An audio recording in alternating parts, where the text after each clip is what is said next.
you have 10,000 cases that are on your docket that you're responsible for overseeing. We have this national backlog that we're dealing with.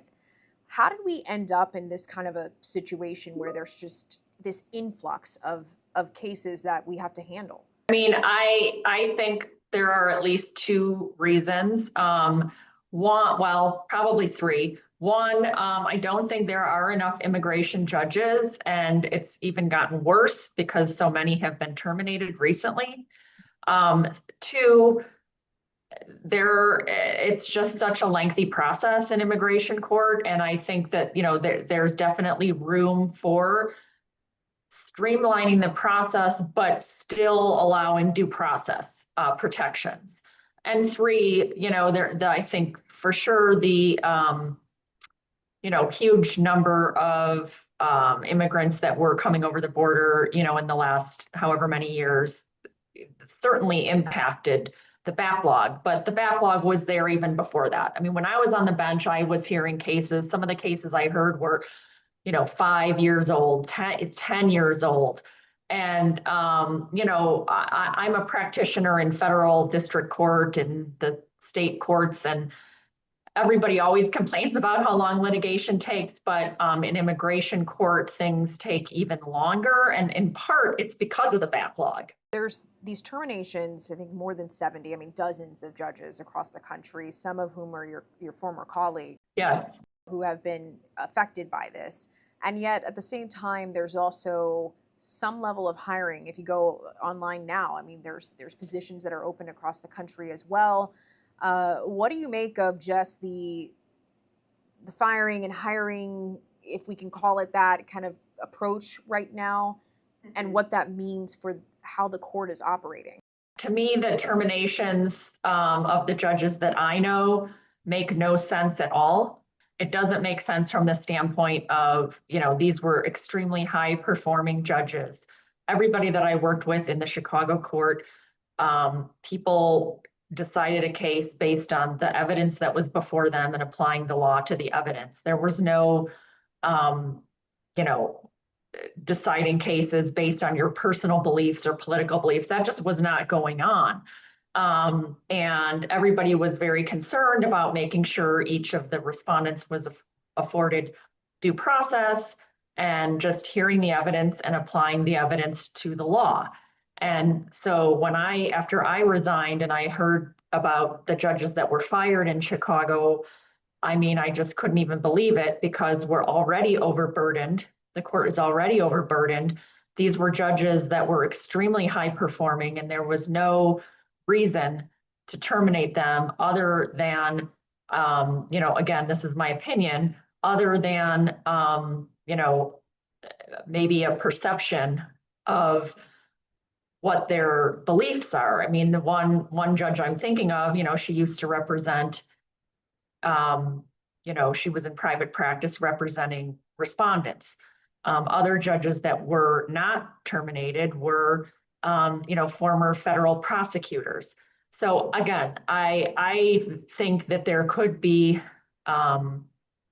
improper reasons behind the terminations, and it's only going to exacerbate the situation of having, even more backlogged courts. When you have changing administrations, how much does that affect the work that an immigration judge does? Because it is under, the executive branch, if you will. I was just surprised by the number of kind of like memos that were coming out, like guidance memos, not telling us how to rule on particular cases, but just kind of weighing in, written in a tone that you could kind of read between the lines what was being said. Even the way that the government attorneys who appeared in front of us, prior to the Trump administration, it appeared to me that they had a lot more discretion in how to prosecute cases. And then after the change of administration, it appeared to me that they no longer had the same level of discretion. If you think about any type of prosecution, you can think about it as a federal prosecutor, as a state, a state's attorney, or going after criminals. Anytime you're bringing prosecutions against individuals, there are limited resources. So you're not prosecutors and even police, there's police discretion on whether to arrest someone. If there's some minor violation, the police don't arrest every single person because there's not the capacity to do that. And, when I started on the bench, sometimes the Department of Homeland Security attorneys would say, we're going to exercise prosecutorial discretion and dismiss this case. So even though the person might, the government was claiming they were eligible for removal or deportation, they might decide like, okay, this person doesn't pose any threat. They, are working, they're paying taxes, and it's just not worth our resources to pursue this one. We're going to focus on other individuals instead. And so that was going on before the Trump administration came into office. And then as soon as that happened, the government attorneys specifically said they're no longer allowed to do that. So that was, a very dramatic change right away.